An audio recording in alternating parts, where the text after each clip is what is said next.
Pessoal, vamos pensar assim, ó, a arte, ela não é algo que dá pra gente colocar em caixinhas, certo? Que é o que a gente faz quando a gente estuda movimento literário. Mas por que a gente coloca então, né? É assim, quando a gente coloca em caixinha, quando a gente coloca essas definições e tal, é certo que a gente acaba perdendo bastante, acaba perdendo algumas coisas importantes que tem a ver com a experiência que aquele texto literário produz, certo? Quando você lê, que muitas vezes escapa em alguma medida as definições que a gente está dando, certo? Mas a gente coloca ainda assim porque precisamos assim encontrar chaves, beleza? A gente precisa de algum modo encontrar a chave para poder saber quais são os caminhos para apreciar determinada forma de arte, determinada concepção de arte, beleza? Para compreender um pouco qual é a visão de mundo que sustenta muitas das estéticas que a gente encontra num determinado momento, certo?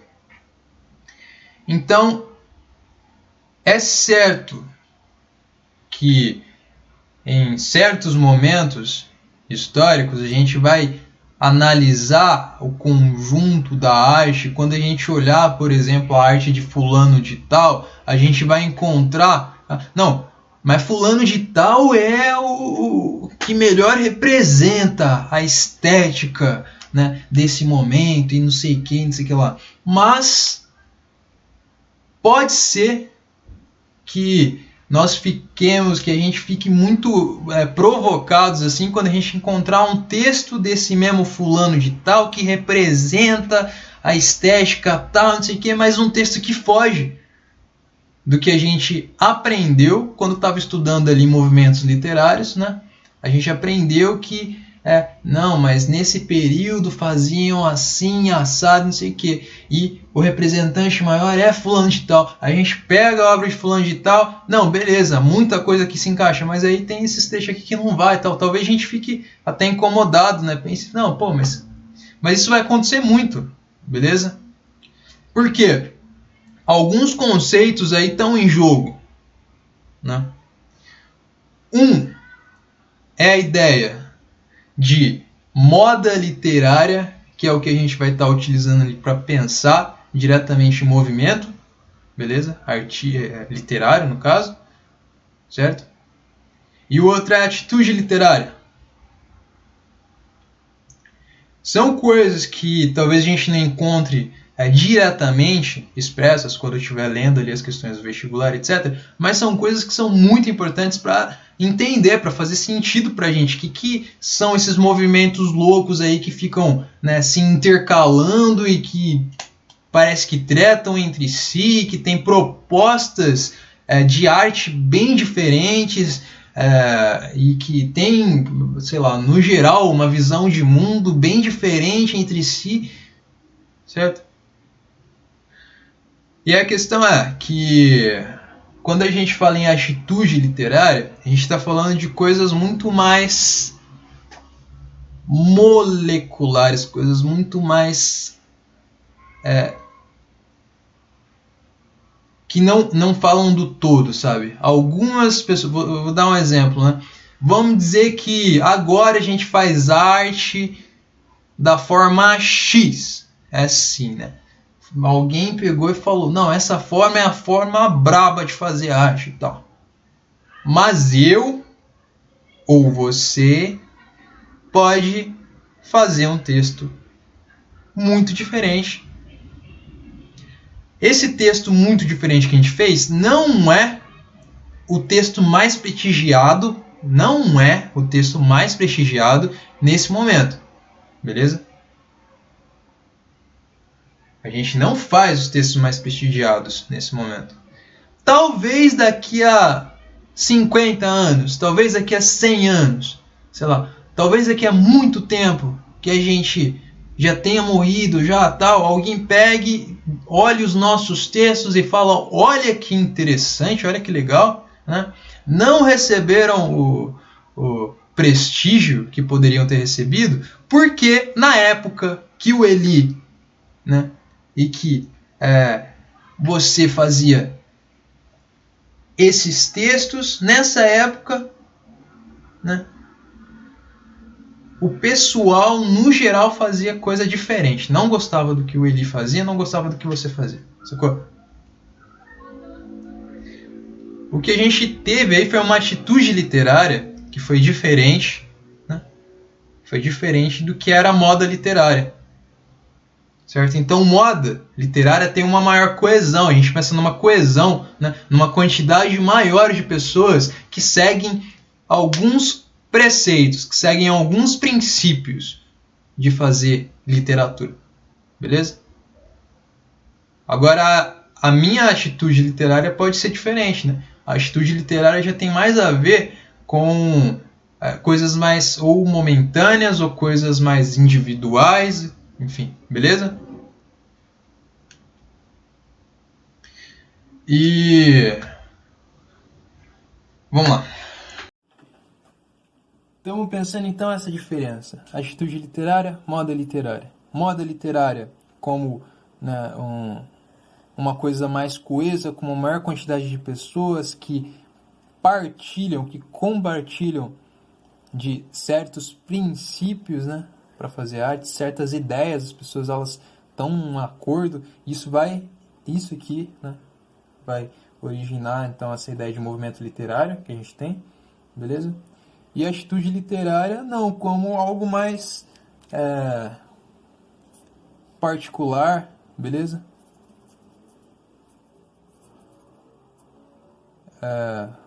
Ou mais circunstancial, que dá numa certas circunstâncias, mas que não tem, né, essa característica aqui do movimento literário, de ser algo que vem numa quantidade maior, que vem numa coesão maior e tal.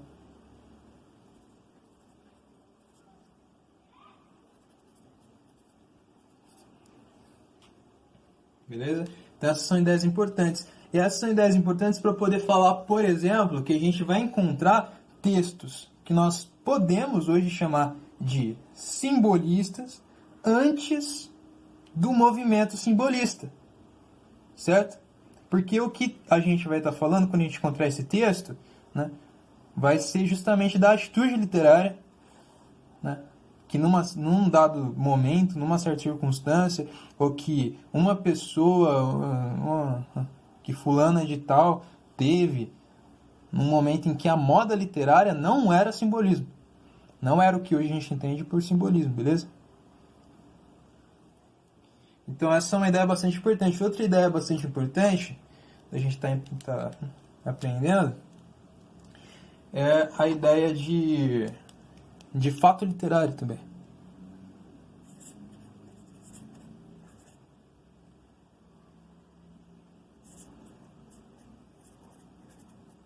Que vai ser muito importante para a gente pensar, né, num movimento literário propriamente dito. Porque assim, a gente pode pensar em fato literário como, sei lá, a obra X, né? A obra X que deu início a um movimento. Opa, feio.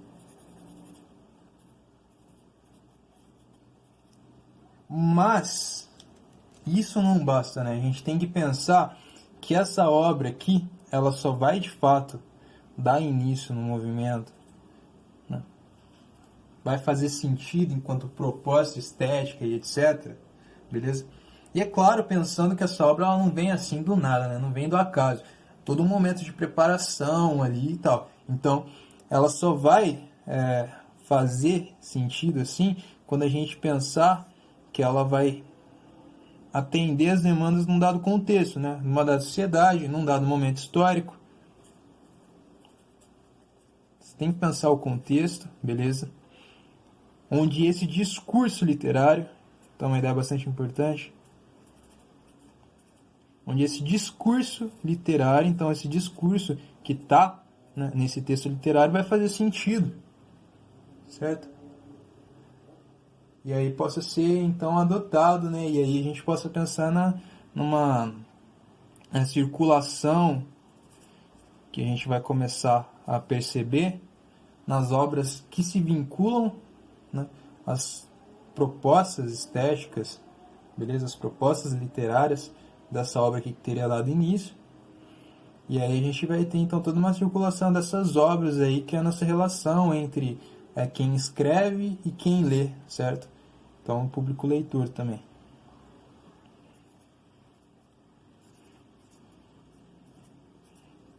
Então todas as coisas muito importantes para a gente estar pensando nessa noção aqui de fato literário.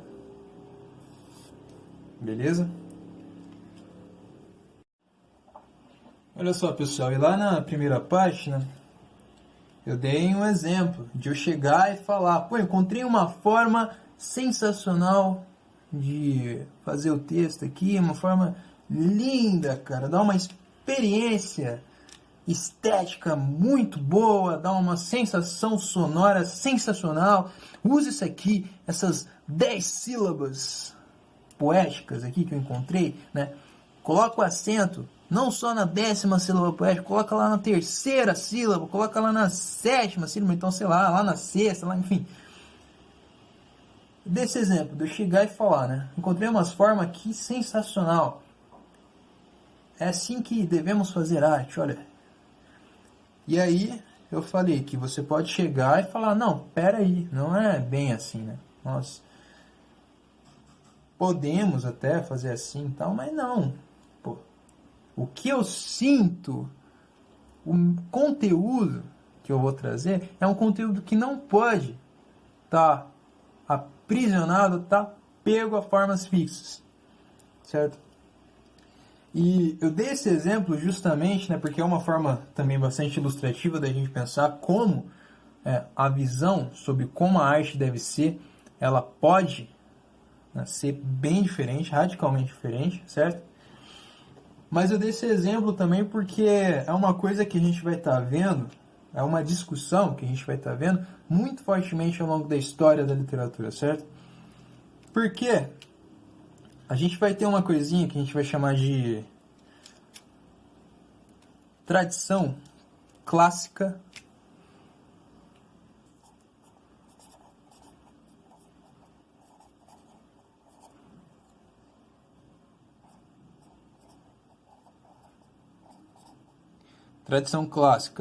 ou apolínea, Apolo, né, deus ali do sol e tal. E essa tradição vai ser justamente uma que se assenta muito fortemente nas ideias, né, de beleza, nas ideias estéticas que a gente encontra ali na Antiguidade Clássica, né, no mundo ocidental, ali na Antiguidade Clássica, na Grécia Antiga, certo? E que a gente vai ver muito fortemente no Renascimento, né, depois no Neoclassicismo, o Arcadismo, né, enfim. A gente vai ver em vários momentos, beleza? Mas digamos assim, que é o que grande parte da história acaba imperando enquanto ideia de se fazer arte, beleza? Que justamente pensa a arte enquanto algo que deve ser um produto da razão, certo? Lembra ali do soneto, quando a gente discutiu a forma do soneto, né? Soneto 4, né? 4, 3, 3, certo? Então, as duas primeiras estrofes de 4 versos, as duas últimas de 3 versos, certo? Pois é, e a gente discutiu que isso não é sem porquê, né? Que isso tem uma razão de ser.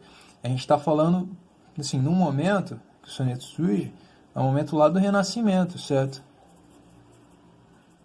Então, justamente nesse momento do Renascimento, em que há uma concepção de mundo, que a relação com o mundo deve ser principalmente uma relação racional, né?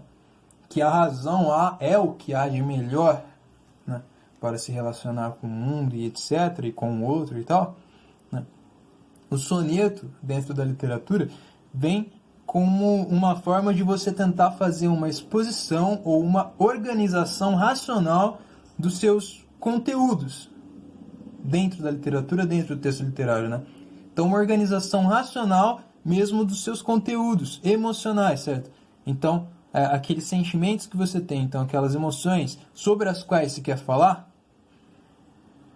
você vai colocar aqui nesse formato do soneto, onde a gente vai estar percebendo isso aqui nas 2 primeiras estrofes, a gente vai estar vendo ali no geral, então, a apresentação, né, desenvolvimento do tema, e nas 2 últimas estrofes a gente vai estar vendo a conclusão daquele tema proposto, certo? E aí o exemplo que a gente viu naquele momento foi... Acho que a gente viu o texto do Camões, né? Amor é fogo que arde, não se vê, feliz que não se sente. Se não me engano, acho que a gente viu também um exemplo da Flor Bela Espanca, né? Que fala também sobre amor, mas fala de uma maneira, né? Amor-apego, né? Fala sobre o amor-apego. Fanatismo o nome, se não me engano. Mas qualquer coisa, volta lá, rever, né? Aquela aula lá de formas fixas é muito importante. Mas então, isso que a gente está chamando de tradição clássica, ou apolínea, né? É essa que se assenta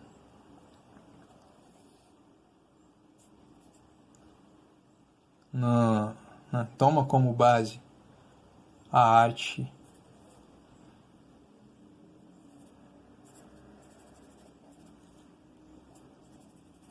como inspiração, né, como base, a arte lá da antiguidade clássica, certo? A arte greco-romana.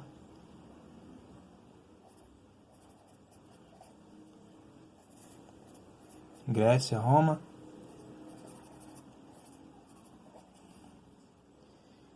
Que tem uma visão justamente de que a arte ela tem que ser um produto racional, um produto da razão. E uma vez que você tenha, né, trabalhado muito assim, encontrar as formas bonitas, certo?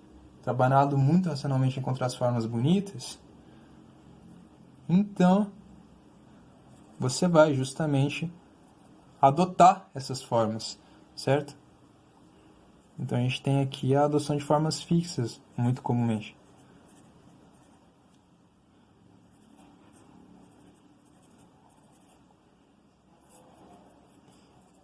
Que aí diz respeito ao metro que a gente viu, e aí volta lá naquela aula, né, de recursos poéticos e tal. Ao metro, a rima, como vai ser, né, como que a gente vai estar intercalando, então, as sílabas átonas, ou fracas, e as sílabas tônicas, ou fortes, certo? Como a gente vai estar construindo esse metro, para dar essa noção aí de ritmo, então indução de formas vivas está lidando com isso, né? A questão do metro, da rima, né? As estrofes. Beleza? Por aí. E isso vai ser uma tradição que vai imperar por muito tempo, né? Uma forma de se pensar a arte. Quando a gente tem a Revolução Burguesa lá, a gente vai ver isso melhor, muito mais detalhe, esse momento que eu vou estar falando agora, tá mais lá pra frente, certo? Quando a gente estiver falando sobre o romantismo. Mas, quando a gente tem, então, aquela Revolução Burguesa, a gente começa a pensar numa tradição, né, que é a tradição romântica.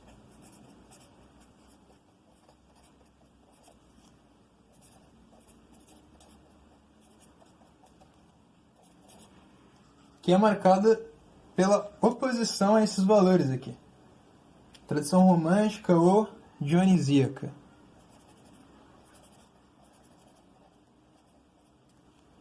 Dionísio, deus das festas, dos vinhos, ou Baco, né?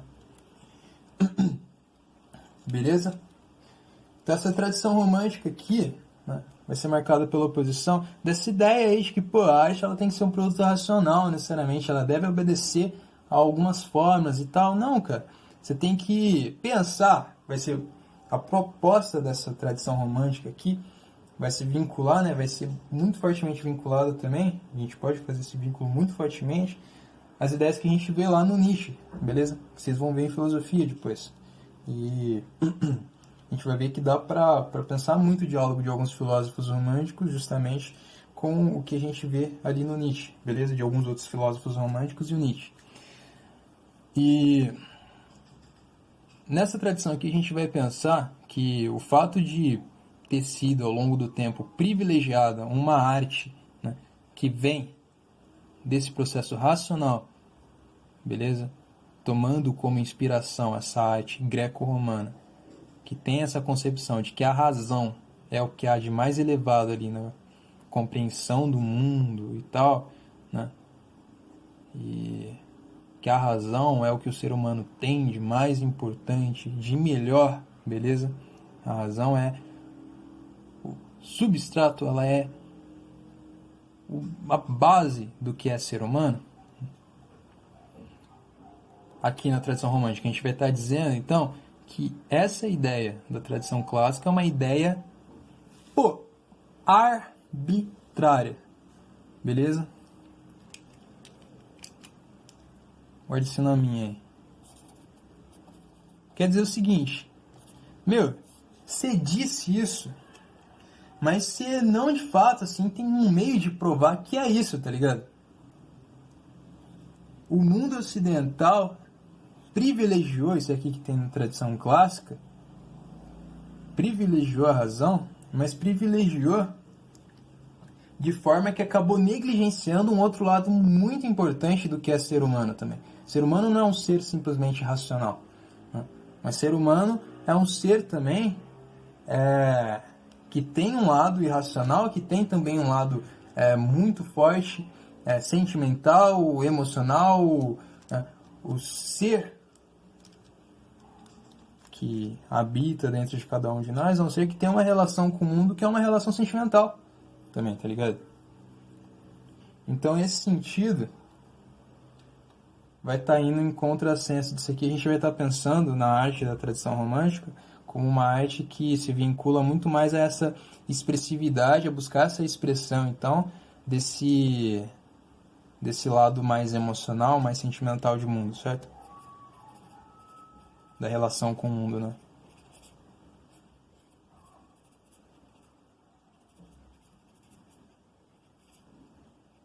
Entendendo que ter privilegiado essa arte aqui da tradição clássica por tanto tempo,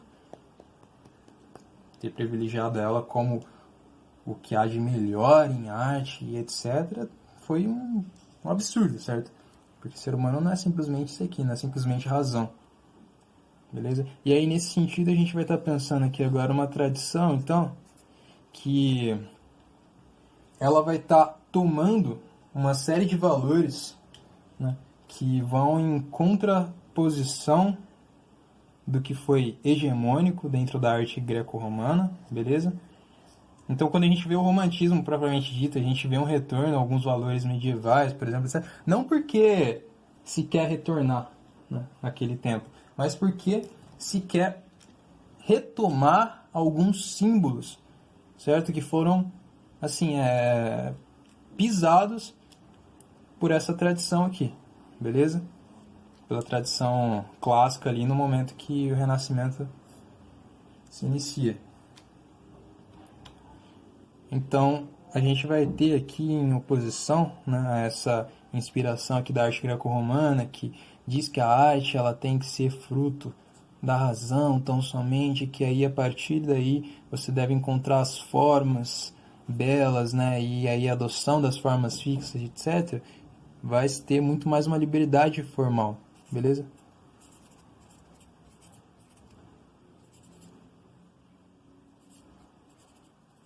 Significa o quê? É uma discussão que a gente já fez em alguns momentos, né?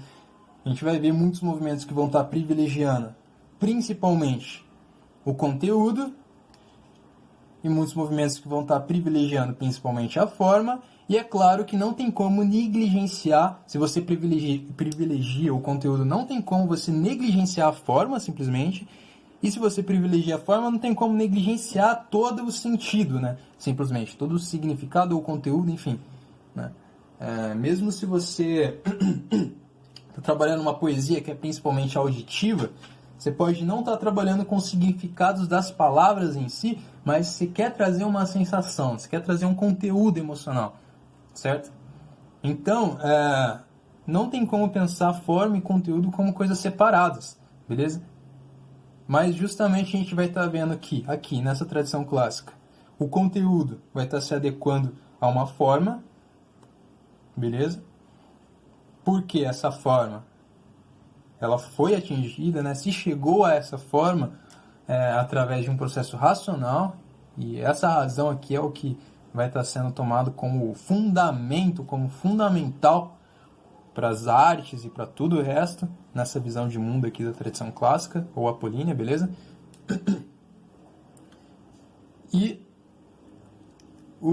aqui na tradição romântica, a gente vai estar pensando algo que privilegia essa liberdade formal, justamente porque busca, né,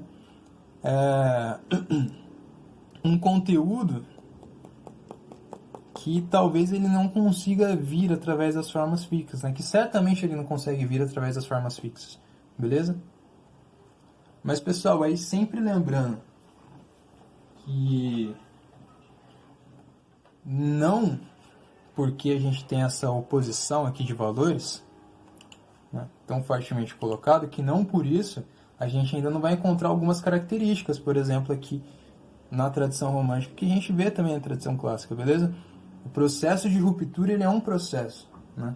Então a gente vai ver, por exemplo, que o começo da tradição romântica, quando a gente vê a primeira geração romântica, né, a gente vê que é uma geração também muito de transição, né? Uma geração que traz muito de alguns valores aqui, beleza? E essas são duas tradições que vão colocar valores, vão colocar ideias que vão ser muito fortemente exploradas ao longo da história da literatura, de diferentes formas, certo? Então é isso, ó. Nesse primeiro momento, né, é isso que eu queria estar trazendo aí. Vamos lá.